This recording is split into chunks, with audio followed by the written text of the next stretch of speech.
Sagot naman ni Senator De Lima, ang pag-amin niya ng relasyon kay Dayan ay hindi mapagtitibay ang alegasyong alam niya ang pagkubra umano ni Dayan ng pera sa bilibid.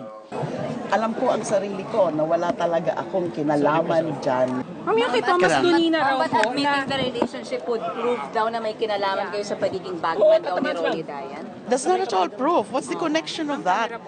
Assuming lang na totoong may bagman. Assuming lang, just assuming yung kasinungalingan nila na ako ay in any way involved through a bagman. Kailangan bang meron na a romantic relationship with a bagman?